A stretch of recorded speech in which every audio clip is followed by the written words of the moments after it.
This video is brought to you by patreon.com/worsttake. Get access to exclusive live streams and Discord servers, on-screen shoutouts, and early access to some videos when you join now. Help make sure that we can continue to make content like this by supporting the Patreon. Links are in the description down below.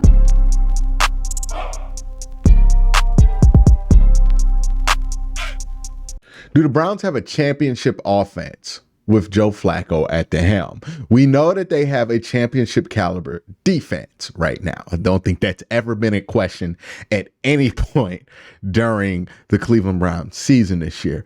But what we do want to know is if this offense is going to be good enough to not just win games and get you to the playoffs now.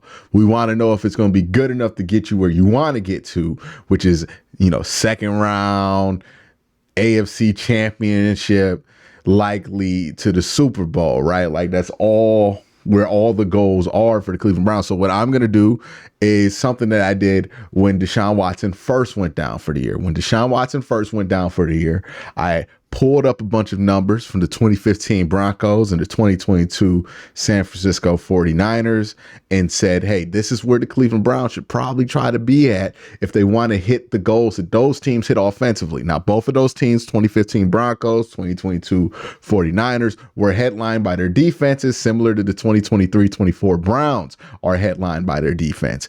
But they still had to hit some of these numbers offensively in order to get to where you want it to get to. So let's look at it. First, we're going to start with this first chart from the original video, which is comparing the 2015 Broncos to where the Browns were. You can see where the Browns were. They were at 333.2 yards per game. They were below both the 2015 Broncos, both the 2022 49ers. They were also below in passing yards per game. They were much higher in rushing yards, which has dipped significantly in the last few weeks. Points per game, they were about on par.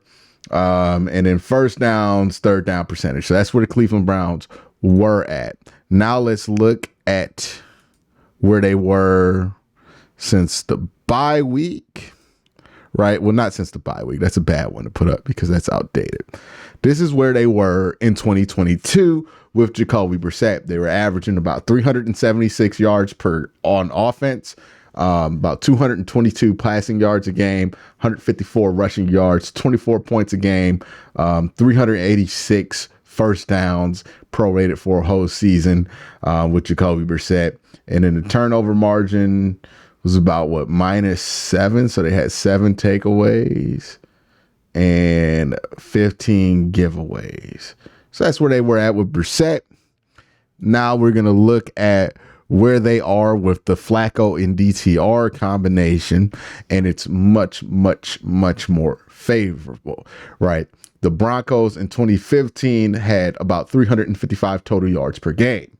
The 49ers had about 365 total yards a game. Now, right now, the Browns are averaging out at about 352. But what's interesting is that when it comes to total yards, in just the Flacco starts, the Cleveland Browns are averaging 388 yards per game, which passes both the 49ers and the Denver Broncos. When we look at passing yards per game, the Browns clear both the 49ers and the Denver Broncos. Rushing yards, it hasn't been what you want it to be. That's why I'm looking at the Browns to try to bring in somebody like Dalvin Cook or just try to find a solution to their run game because it has been pretty disappointing. Points per game, they're at 24 points per game right now, which is higher than what the Broncos were at, a little bit lower than where the 49ers were at. First downs, they're on pace for 328 in the Joe Flacco / DTR games. With the Denver Broncos, they were at 314, and with the 49ers, they're at 347. So they're better than the 2015 Broncos, worse than the 2022 49ers. Turnover margin, they're -4, same as the Denver Broncos, and then much worse than the 49ers. So you look at that and you say, okay, well, there's some good and there's some bad with that. I think the good is that offensively, the production's been there. Turnovers haven't been worse than the 2015 Broncos, but they haven't been exactly where you wanted them to be at. You're still not benefiting from turnovers. But you're in a decent enough spot. Now let's go back and look at what I felt like my goals for DTR were going to be when he took over for the season in order for the Browns to maintain championship expectations. I felt like these were the numbers that DTR had to hit, assuming that he would be the quarterback for the rest of the season. Again, I compared to Brock Osweiler and Brock Purdy, 2022 and 2015, respectively. I wanted DTR to go 1,800 yards, 64%, passing, 13 touchdowns, a maximum of 6 turnovers, a quarterback rating of 80, take about 80 sacks, a pressure to sack percentage of 18.8, 5 big time throws, 8 turnover worthy plays. If he could achieve that, I felt like the Browns would be on track to be a serious contender. And, you look at those numbers, you can see, yes, that was about enough for the Browns to feel like a serious contender. Now, here's the first split with Flacco's production only. Now, remember, Flacco has played in less games than both of these guys. Both of these guys are prorated for, I believe, about 8 games. And Joe Flacco is just prorated for about 5 games. So the numbers aren't going to line up. And yes, I will prorate these so they're all on equal games in a minute, and you'll see that. But even without the prorating, Joe Flacco, 60% passing, 1,616 yards, 13 touchdowns, which is above Brock Osweiler and below Brock Purdy. 8 total turnovers, which is above both Brock Osweiler and Brock Purdy. 90.2 rate, which is much higher than Brock Osweiler, but a little bit lower than Brock Purdy. Only taking 8 sacks, which is the best of all 3. Pressure to sack percentage, 11.9, which is the best of all 3. 10 big time throws, 8 turnover worthy plays, which is the best of all 3. So Joe Flacco, it would indicate, is capable of turning the ball over more than those 2 quarterbacks were. Now, there is a question on if that is a fatal flaw for the Browns in this offense. Is Joe Flacco's tendency to turn the ball over at a bit of a higher rate than even Brock Osweiler in 2015 or Brock Purdy in 2022? Is that going to be a fatal flaw for this team? And I can see where people who feel that way could believe that, right? Because turnovers kill. They give extra possessions and they kill against really good teams, and they stress your defense. And if you do that to your defense 4 games in a row, you're going to drop a game. I will say, though, while those turnover numbers are kind of gaudy, I would say the last 2 weeks have indicated to me that the turnovers might not be a trend that I feel like is going to continue to stick with Joe Flacco. I feel like the turnovers could go down the longer he plays in this offense. He is a veteran quarterback. He's going to make good decisions. He's going to make some risky decisions every once in a while, but I don't think he's going to be turning the ball over at a super high rate like he's been turning the ball, like he turned the ball over his first few starts, his first 3 starts with the Cleveland Browns. I do think that's going to turn down a little bit. Now, would a turnover stop elsewhere? Because that's kind of been the problem for the team. They've had some fumbles in recent weeks. I don't know. But I do feel like the turnovers for Joe Flacco specifically will turn down. Now, here's another interesting split to look at. And this split is what if you prorated Joe Flacco's stats to match up the amount of games that Brock Osweiler played and Brock Purdy played. So this is assuming that Joe Flacco played, I believe, 8 or 9 starts. Either way, it's even with Brock Purdy and Brock Osweiler. Joe Flacco, if you prorate him to have the same amount of games, so you just take his games, divide them by 5, and then multiply them by 8, this is what you get. Joe Flacco, 60% percentage on 2,585 yards. That clears both Brock Purdy and Brock Osweiler. 21 total touchdowns, which clears both Brock Purdy and Brock Osweiler.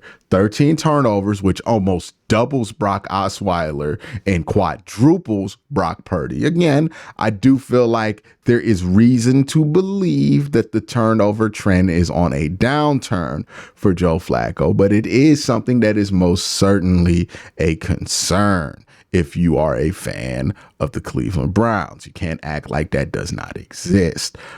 13 sacks, which is lower than Brock Osweiler, but a little higher than Brock Purdy. His pressure to sack percentage is significantly lower, which tells me the offensive line play for Joe Flacco is just significantly worse than both of these guys had. Brock Osweiler at 19.2, Brock Purdy at 18.1. But the fact that he has more sacks on a prorated basis than Brock Purdy, despite the pressure to sack percentage being so low for Joe Flacco, indicates the offensive line for him is not what it was for those two guys, which is something to keep in mind, right? That tells me that on one hand, he's going to have an uphill battle against some good defensive lines, but on another hand, this is somebody who does play well with pressure, which, hey, when you look at Brock Purdy, one of his biggest issues over the last few weeks that's been exposed is when you get pressure on Brock, kind of turns into a different quarterback, and in the big time throws, turnover where he plays, he clears both of them, but he also clears them in big time throws. Look, the ceiling is higher for good on Joe Flacco, but Joe Flacco, since he is capable of so much good, is capable of turning over the ball just a little bit more. We have to ask ourselves if that's a trade-off that we're okay with. And at this point, given the Browns option, I don't know how you're not okay with that trade-off. But the question at the end of the day, is Joe Flacco playing football at the quarterback position that's good enough to win a championship behind? Now, that doesn't guarantee you win a championship. That doesn't mean that everything goes your way. Like, teams that are good enough to win a championship don't win the championship all the time. Hell, teams that are good enough to win a championship don't even get out the first round all the time. So it doesn't guarantee you any success if I think this is the case.